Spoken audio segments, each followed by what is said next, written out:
আরজিকর কাণ্ডে অভয়ার মৃত্যুকে কেন্দ্র করে জুনিয়র ডাক্তাররা স্বাস্থ্য ভবনের সামনে দীর্ঘদিন ধরে ধর্নায় বসেছে। মহামান্য সুপ্রিম কোর্টের আদেশ রয়েছে যে জুনিয়র ডাক্তাররা তারা যেন তাদের কর্মে ফিরে যায় এবং কর্মে ফিরে তারা আন্দোলন চালিয়ে যাক, কিন্তু সুপ্রিম কোর্টের আদেশ থাকা সত্ত্বেও জুনিয়র ডাক্তাররা এখনো পর্যন্ত তারা কাজে ফেরেনি। তাই নবান্ন থেকে বারংবার চেষ্টা করা হচ্ছে জুনিয়র ডাক্তারদের সাথে কথা বলে বিষয়টা মেটানোর চেষ্টা করা হচ্ছে, কিন্তু জুনিয়র ডাক্তাররা কোনোভাবেই নবান্নের সেই ডাকে সাড়া দিচ্ছেন না।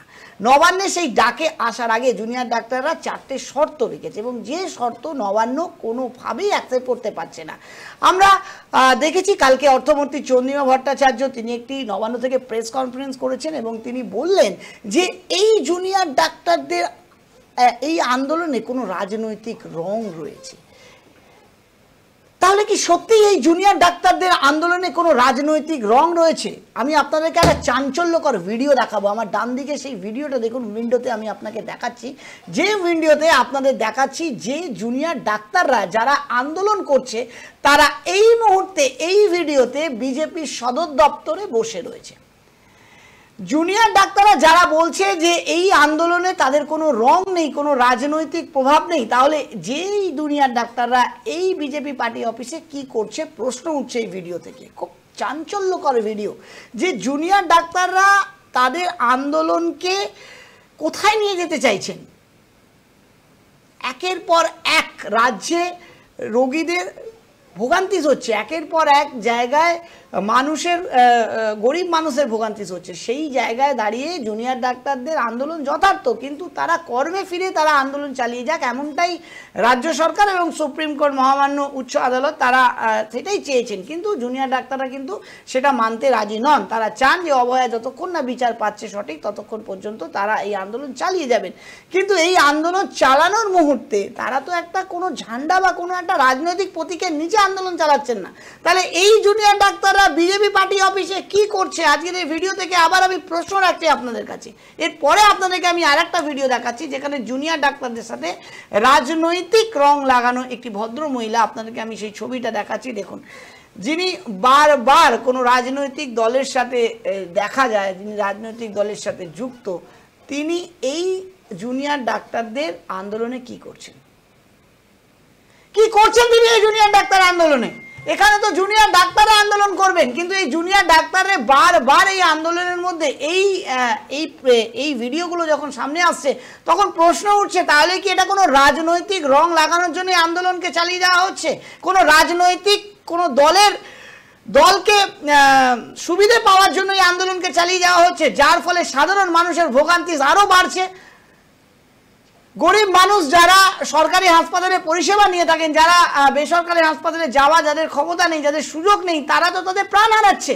এই রাজ্যে দীর্ঘ এই কদিনে কতগুলো ব্যক্তির প্রাণ হারিয়ে গেল এবং তারপরেও জুনিয়র ডাক্তাররা আন্দোলন চালিয়ে যাচ্ছে। কিন্তু চালিয়ে যাওয়ার সাথে সাথে তারা বিজেপির সদর দপ্তরে কি করছে? যে ভদ্রমহিলা একটি রাজনৈতিক দলের সাথে যুক্ত, সেই ভদ্রমহিলা এই আন্দোলনের মধ্যে থেকে তিনি কি করছেন প্রশ্ন উঠছে এই ভিডিও থেকে।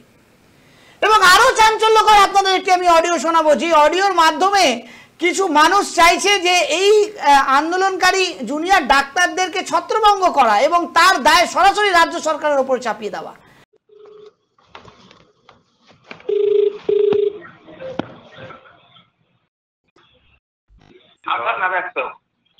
আচ্ছা, বলছি সাহেব অর্ডার করেছে? হ্যাঁ, চকলেট। হ্যাঁ, ওরাবার জন্য অর্ডার করেছে, কিন্তু এটা তো লাইনের নাই। সবাই সবাই প্রশ্ন করছে, কারা যারা আছে আপনারা। হ্যাঁ, বলেছে কিছু একটা ভেবেই তো বলেছে। অঙ্ক দিয়ে মিলছে না আমার, এসছে। হ্যাঁ হ্যাঁ হ্যাঁ, হ্যালো হ্যালো, কথা কেটে যাচ্ছে তো। বলছি আমি এত বছর এই কাজ করেছি, আমার কোনদিন ভয় ডর লাগছে, কিন্তু এখন এটা বিবেক মানে করাটা ঠিক হবে? এটা তো লোকের জীবন গেছে। হ্যালো, তোকে তো মানে ফাইট টু ফিনিশ করতে বলেনি। হ্যাঁ, তোকে তো ফাইট টু ফিনিশ করতে বলেনি। আর তুমি বলছো ছেলেরা মদ খেয়ে যায়, ঠিক আছে, এবার মা থেকে যদি কোনো একটা বেখাত কিছু হয়ে যায়, সেটাও তো চিন্তার বিষয় না? সেটা ওকে বল যে আমার এরকম মনে হচ্ছে, কি করবো। বাপ্পাদাকে পার্সোনালি জিজ্ঞাসা করেছিলাম। হ্যাঁ, বাপ্পাদা বলছে জানোয়ার হয়ে যায়নি এখন, ব্যাপার আছে। হ্যাঁ, ওই মতো করেই কর। দাদু বলছি এই যে নবান্ন মিটিং হয়নি, ঠিক আছে, তাতে ফেরত চলে আসছে থাকলে। হ্যাঁ হ্যাঁ, ভাববে শাসক মাঠটা মেরেছে। কি বললো কথাটা কিছু বুঝলে? হ্যাঁ, আমি বুঝে গেছি। বলছি পুরো দোষটা দিয়ে আরো বড় অশান্তি পাঠানো যাবে। হ্যাঁ হ্যাঁ হ্যাঁ, কিন্তু কলকাতার কাউকে নয়, সব বাইরে। আচ্ছা, ঠিক আছে, দেখছি। ওরা তো এখনো ওখান থেকে প্রেস কনফারেন্স করছে, আমরা টিভি দেখছি কন্টিনিউ। কি করবো, মাথা ফাটানোটা ঠিক হবে?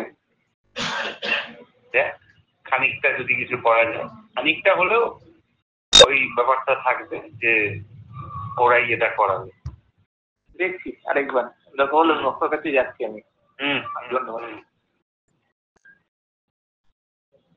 যাতে করে যে এই জুনিয়র ডাক্তারদেরকে কোনো রকম ভাবে এই আন্দোলনে কোনো গন্ডগোল তৈরি করা এবং তার আঁচ পুরো রাজ্যে ছড়িয়ে দিয়ে রাজ্যকে উত্তক্ত করা। আচ্ছা বলুন তো, যারা খেটে খাওয়া মানুষ, দিন আনা মানুষ, তাদের রাজনীতির সাথে তাদের কি সম্পর্ক রয়েছে?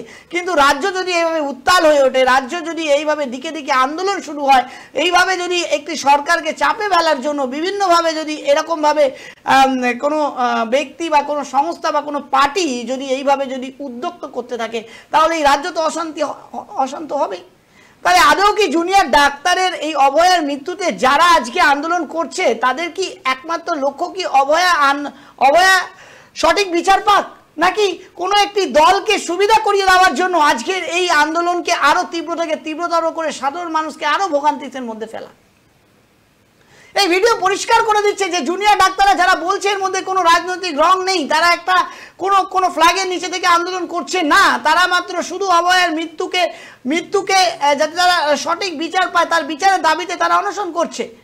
কিন্তু তারা আবার একটি পার্টি অফিসে, বিজেপি সদর দপ্তরে তারা কি করছে? আজকের ভিডিও থেকে আমি প্রশ্ন রাখছি আপনাদের কাছে, কি বলবেন দর্শক বন্ধু আপনারা? এই ভিডিও দেখার পর আপনাদের কি মনে হচ্ছে? মনে হচ্ছে না আপনাদের যে এই আন্দোলনকে কোনো একটি দলকে সুবিধে পাওয়ার জন্য এই আন্দোলনকে চালিয়ে গিয়ে আরো সাধারণ মানুষকে আরো বেশি বিভ্রান্তের মধ্যে ফেলে দেওয়া? আমরা এই প্রতিবেদন আপনাদের কাছে আমরা রাখলাম, আপনারা কি বলবেন দর্শক বন্ধু অবশ্যই আমাদের জানাবেন। আর দেখতে থাকবেন 24 আওয়ার্স টিভি। নমস্কার।